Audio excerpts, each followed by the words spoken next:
This name is shared by at least two musicians. One is an R&B, soul, and funk singer-songwriter, while the other is a German rock guitarist and songwriter. Carlton, an overlooked soul performer from Detroit, is the subject of today's video. Before we start, let's leave a like on the video, subscribe to the channel, and push that notification bell to be sure you won't miss out on any more uploads. Now, without further ado, let's cue that intro.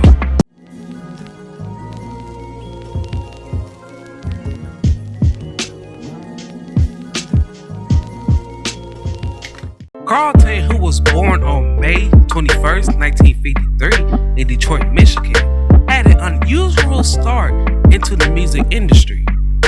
Ironically, Carlton got his start by playing baseball when a neighbor had yelled from an apartment window to some kids that was playing ball in a vacant lot across the street to stop playing ball and to turn off the radio. The kids yelled back, "They didn't know radio, that's Carl." The neighbor came down to see this incredible voice and was so amazed by this 10-year-old boy that he took him straight down to a local music label called Lando Records. Carl signed to the company and was given the moniker Little Carl as a marketed play to profit from his vocal resemblance to Stevie Wonder, who was recorded at the time as Little Stevie Wonder.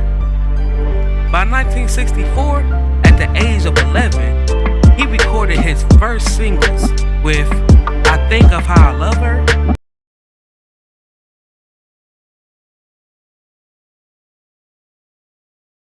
"I Love True Love," Remember, little girl, you said you'd leave. "So What," That the people say about you. Too bad if they get mad. and "Don't You Need a Boy Like Me."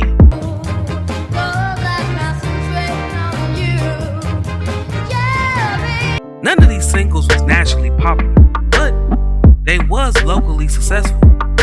Carlton discovered his gift and vocal ability while singing in church. He received more experience by being sneaked into clubs by his older siblings. Carlton sang and earned a lot of money from tips in these clubs. 4 years later, his time at Lando came to an end when Carl was 15 years old. He later signed with a label, Backbeat Records, and released his first charted single with "Competition Ain't Nothing." Trying to steal my girl away.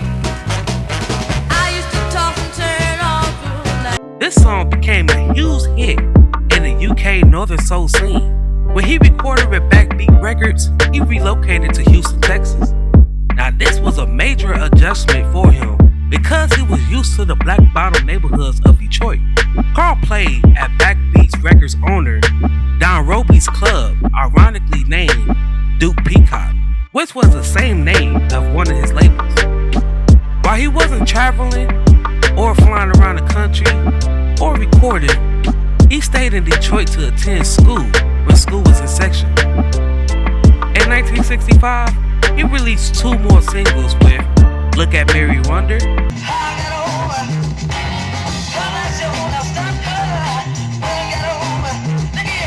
and "Don't Walk Away."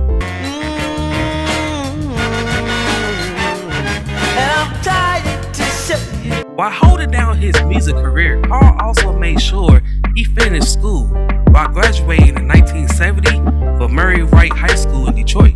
That same year, he released the single "Drop By My Place." Before you walk away, I just gotta say, By the end of 1970, he was named as one of the Cashbox Best R&B Artists. In January of 1971, he released the single "I Can Feel It." say it ain't so, baby. I cruise an ocean, set my mind in double motion. Don't leave me, Followed by "You Got So Much." that I ever knew. Oh, but now I'm sorry. In 1972, he issued another single with "I Won't Let That Chump Break Your Heart." It's be good to you. That next year, he released the single, You Can't Stop a Man in Love. Even if I have to steal you away. Yeah. That same year, he released his debut album called Can't Stop a Man in Love, which peaked at 165 on the Billboard Top 200 charts and number 51 on the Billboard Top R&B Albums charts. Don Roby, owner of Duke Peacock Records and Backbeat Records, was having royalty issues by the mid to late 70s and sold the companies to ABC Records in 1973. Now that Carlton is officially signed to ABC Records, he began to work on his second album. Carlton, who was good friends with former Temptation member David Ruffin, was motivated and anxious to record after listening to one of his records. His first single was Everlasting Love. When they go, I went away.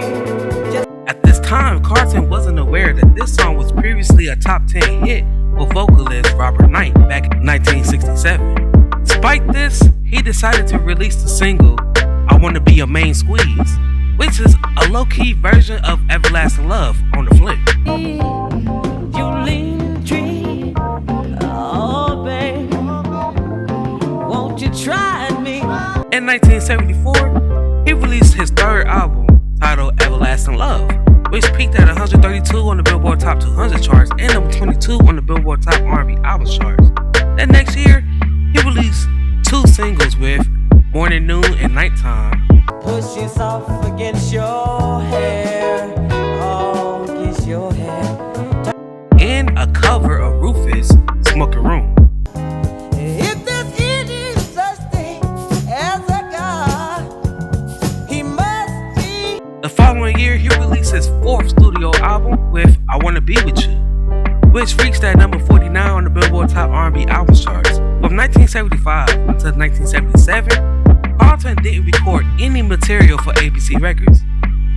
It was rumored that he did not record during the session because he had royalty issues with the label and he sat out the rest of his contract. Once when his contract ended, he signed with Mercury Records. Now with Mercury, he only had one recorded song with Something's Wrong. Oh, something's wrong. You didn't come back home. Something's wrong. Now this song was modestly successful. Carlton recorded two more singles, but they was never released. Now that he had more time on his hands, he began to pick up a new hobby in working out by lifting weights and jogging. And he would work out with boxer Thomas Hitman Hearns. Carlton kept performing in and around Detroit.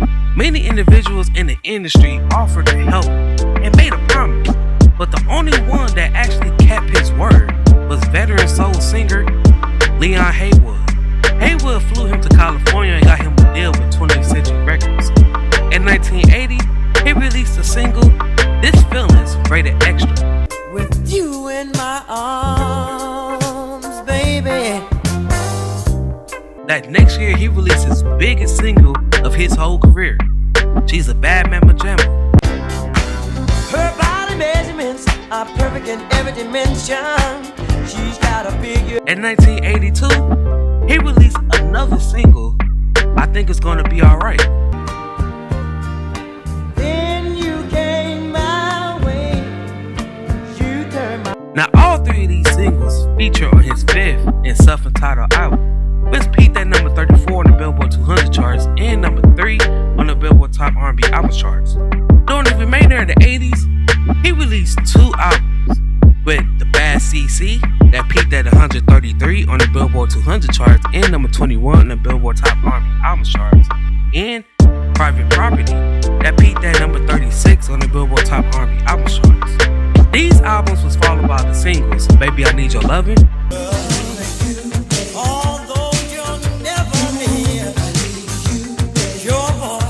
Swing That Sexy Thing,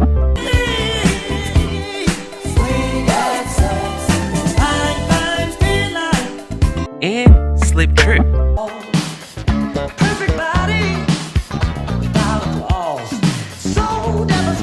In 1994, he released another album titled Main Event, which went unnoticed and didn't chart.